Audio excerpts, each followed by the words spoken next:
Hello. Nice, fresh air. Yeah. We are back. Thank Sorry, you. UPS driver. Thank you, UPS. We are back with another episode of ROC Movie Reviews. Last time we reviewed the first Jumanjii film. Yeah. A cult classic, I think. I think it's reached cult classic status. Yeah, definitely. Yeah. 25 years. I think that's long enough. Yeah. And today we're going to be talking about the sequel that nobody expected to be good. Nah. It ended up being like a huge surprise to practically everybody. Yeah. That is 2017's Jumanjii, Welcome to the Jungle. We can help each other. We all have special skills. Weakness, none. I hate this game. Everybody else got good stuff. Weakness? Cake. Yes, cake is my weakness. You're a good weapons valet. What is that? I think it means you carry my weapons and give them to me when I tell you to. Don't let this new body get your butt whooped. Ow! What the hell? We have to work together. I think it's a staring contest. Who's good at staring and not blinking? I'm amazing at it.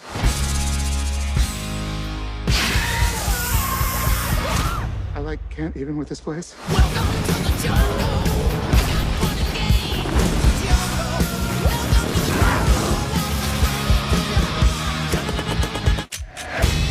games. We gotta go. Get on my back. Hell no! I'll carry you. Come on. I would rather die. Get on my back. Nope, I'm gonna die. Let me go! Good is this? Pound cake. Cake? Isn't that your weakness? Something happening to me? Am I shaking? Am I still black? Yes. Okay, we're fine. Everything is fine. It's all good.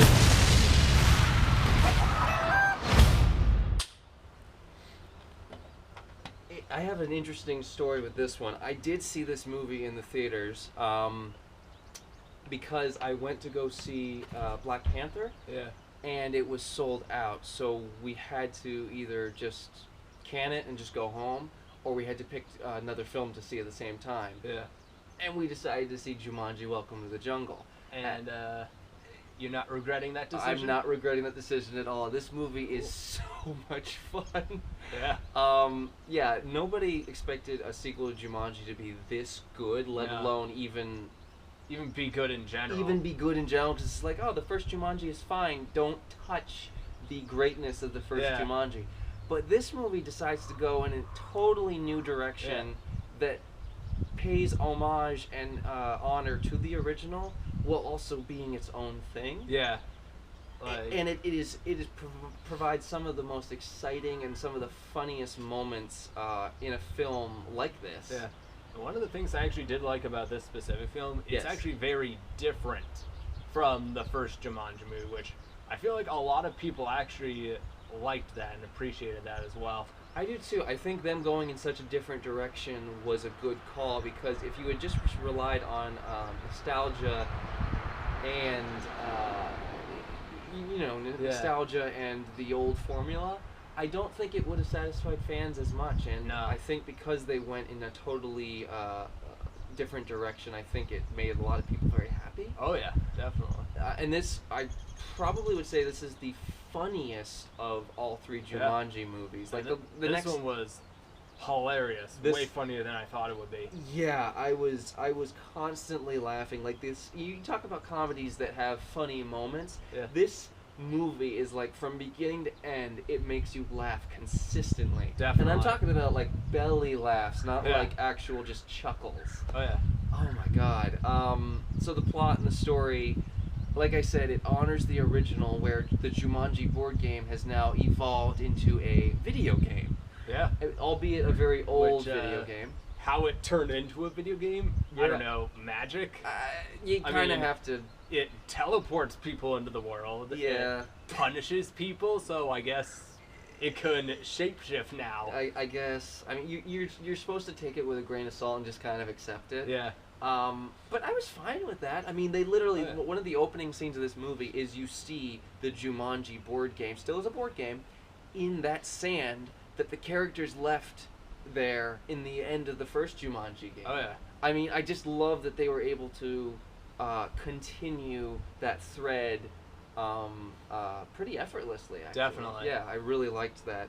And I kind of like the whole video game theme because it kind of does describe the modern day age, like the screen age of the 2010s. It does, and this is probably one of the better movies that a video game is based off of. However, there is no Jumanji video game. This is simply... Well, now there is. Now there is. Yeah. But before, this was a Jumanji movie that was taking the risk of being a video game and going in that bold new direction. And it was just, it played with the idea of what a video game is, like cutscenes, extra lives, you know, like power-ups, keeping your health up, stuff like that. Different characters in the game with their strengths and weaknesses. NPCs, non-player characters. It was done to such an effective, funny, way that I just couldn't believe that they pulled it off. Yeah, definitely. Especially the scene. Oh my God, the cake scene. Oh yeah, where Kevin Hart eats a cake and then explodes. Or was that Jack Black? No, it was Kevin Hart. Oh. Yeah. So the plot of the story we were talking about. So these 4 kids that don't know each other that go to the same high school, I think it is. Yeah. They end up getting detention, not unlike the Breakfast Club. No. And they basically are forced to clean out a basement of the high school. And they find the Jumanji game. Then they're like, oh, let's give it a shot. And they pick these characters that they think sound cool or whatever. Then all of a sudden, all 4 of them are sucked into the game. And as opposed to where Alan got sucked in at the beginning of the first Jumanji, we actually get to see what Jumanji looks like inside the actual game. Yeah. And it's really cool. Definitely. It's very, very cool. I mean, the first movie, because it was based on a board game, we really couldn't go into the game. Right. The game came out of the board game. You could only imagine what the world would have been like. Kind with of, the creatures that were coming out. Yeah. Yeah, exactly. And with this, the characters are being put into different bodies of different avatars in the video game world of Jumanji. Yep. And it still stays true to that formula where it's jungle, it's animals, you know, that kind of dangerous element to it. But it's just, it feels more fresh because they're now in the domain of a jungle instead of the jungle coming to the real world. Yeah. So it was just, oh my God, it was so much fun. Performances in this movie are excellent. They're so good. You've got Dwayne Johnson as Smolder Gravestone. Yep. And you have Alex Wolff, who plays as Spencer. Yep. Dwayne Johnson's guy. Yes. Yeah. And which both, I think, do a good job acting. I think they do a really good job. Alex Wolff was newer to acting at the time when this came out. Now a lot of people know him for Hereditary and other things. Yeah. But he did a really good job for being a newer actor. Definitely. Dwayne Johnson is hysterical in this movie because it's this germaphobe trumpet playing nerdy kid in the body of big muscular Dwayne Johnson, and just his character's name, Smolder Gravestone, is just, it's perfect beyond words. Oh, yeah. It is. And then along with Dwayne Johnson, we also have Jack Black. And Shelley Oberon. Yep. Great as a lot of things he does. Oh yeah, but I would say he's probably, this is one of his funniest roles because Madison Eisman's character of Bethany, who is this Instagram loving, super self-centered. Self-centered, blonde. And always wants to look pretty. Always wants to look pretty. She's now 200 pounds. She's now in the body of Jack Black, who is, as she says it, an overweight middle-aged man. Yeah. That provides some of the best comedy in this movie, and I would really say that Jack Black steals the entire show of this movie. Same with Kevin Hart. Kevin Hart, who plays Moose Finbar.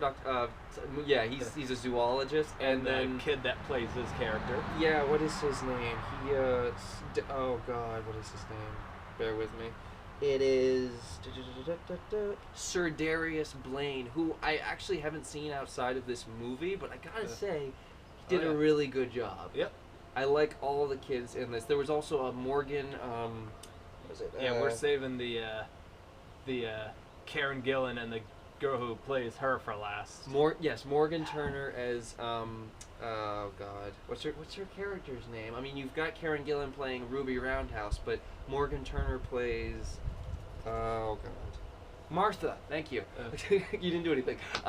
Martha. Yeah, Martha is in the body of Karen Gillan, who is this heavily, like, scantily clad, but badass fighter, Ruby Roundhouse. And we had originally only seen Karen Gillan as Nebula in Guardians of the Galaxy and Avengers. Here, she's completely different. I'm trying to think, what else has she been in? She's been in a good other things. She was in Oculus. Oh, really? Yeah, she played the sister of the two yeah. brothers. I remember. I didn't really like that film, but... Oh, I love Oculus. Getting off topic. But the acting in this film is really, really good. You've also got Rhys Darby as the NPC character who basically tells them their mission. Yeah. Welcome Nigel. to Jumanjii. He is so funny. I'm really glad they brought him back for the third film as well.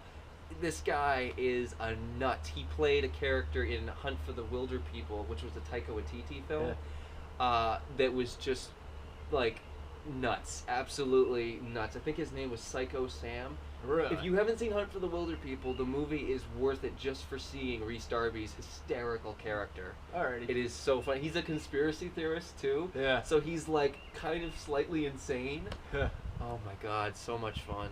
Yeah, so I'm trying to remember, is there... Oh, we've got, we've got Van Pelt in this movie, but he's played by a different guy. Who is it? It's, And Van Pelt in this one is an emo kid. Bobby Cannavale, who is a really good comedic actor. Probably the only thing I didn't like about the movie was that, like, Van Pelt in the original, he was old, demeaning, evil. Yes. Everything a villain should be. This one is the villain. He's kind of throwaway. Yeah. He's kind of just like, there. He looks like emo. He's got the hair all to one side. Makeup. Brain. And he's not really menacing. And apparently he now has powers. He can now talk. He can, like, control scorpions and animals and stuff. It's like, okay, fine.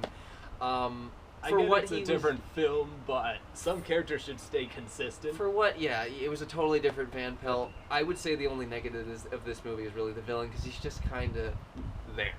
Yeah. He doesn't really do a whole lot. Definitely. But he provides a good foil for the heroes, the main characters. So we also get a Nick Jonas cameo. Oh, thank you. That's right. Nick Jonas as Alex. Alex is the kid who got sucked into the game. They end up finding him in Nick Jonas's body, which is his character's name is Seaplane McDonough, I believe. Yes. I bet you didn't know that. But he has been sucked into the game, and similar to Alan Parrish in the first movie, he's been in the game for many years. Yeah. So that was a nice parallel to the first movie that I really appreciate too. There's a nice little nod to Alex being living at Alan's place in the world of Jumanji. So there's that nice little callback without being like too nostalgic. It was the right level of nostalgia. Yeah, definitely. So it was just and honestly, I hadn't seen Nick Jonas really act before this. Yeah, it's a good job. Yeah, did a really good job. I think he's very funny too. Yeah, almost kind of reminded me of when Harry Styles was in Dunkirk. Yeah, it's like a boy band member in a movie acting for the first time. And I think he did. I think Styles also did a good job in Dunkirk. Yeah, surprisingly good job. You know, for someone who had only acted in their own One Direction documentary. Yeah. So, yeah, I wonder if he took acting classes. Honestly, probably. He probably did. Yeah.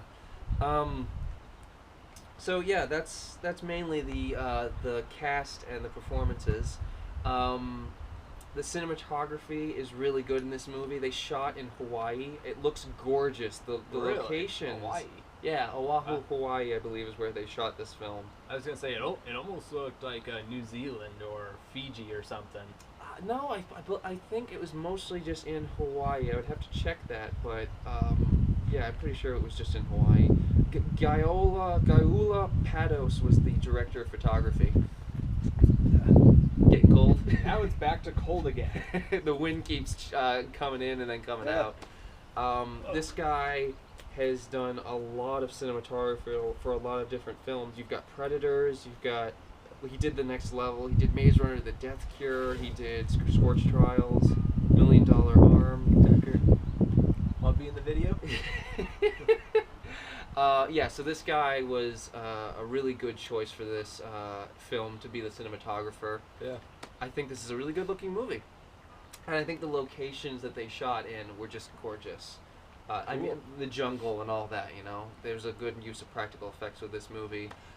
Music, I'm trying to remember. Do you remember who composed this film? No. Not off the top of your head? Again, I don't pay attention to that stuff nearly as much as you do. Fair. Henry Jackman, who has done a lot of the Captain America scores. He did The Winter Soldier. Oh, cool. So, great score. I similar to the first Jumanji, I think this film has a really good, exciting, like, adventure score. Yeah. And I think it was really fun. Same could be said for the cinematography. Like I said, it was just all really good. We're going to score this. Tucker, sit. Sit. Alright. Sit. Can you have him sit? Tucker, sit. Tucker, sit. Come on. Sit. Come on. Come on. That's okay. Sit. Okay, Just gonna anyway. drag this video out. Anyway, yeah, we're not going to drag this any longer. I love this movie. I gave the original Jumanji a 9 out of 10. I'm going to give this... I think I'm going to give this a 9 out of 10 too, because it was so different from the first one, that was a good thing. Yeah. And I had a blast with this movie, especially when I heard they were making a third one. What are you going to score Welcome to the Jungle? I think I'll also give this a 9. Yeah. Same scoring on It's both Jumanjis. absolutely fantastic. Yeah, for anybody who was still thinking that this movie wasn't going to be good, watch it and see for yourself, because it's a really good time. Yeah, definitely. It really is. That's our review of Jumanji, Welcome to the Jungle. We'll be back to talk about the third and most recent Jumanji film, The Next Level, in our next review. So stay tuned for that. Take care, everybody. Yeah, Stay see ya. safe, stay healthy.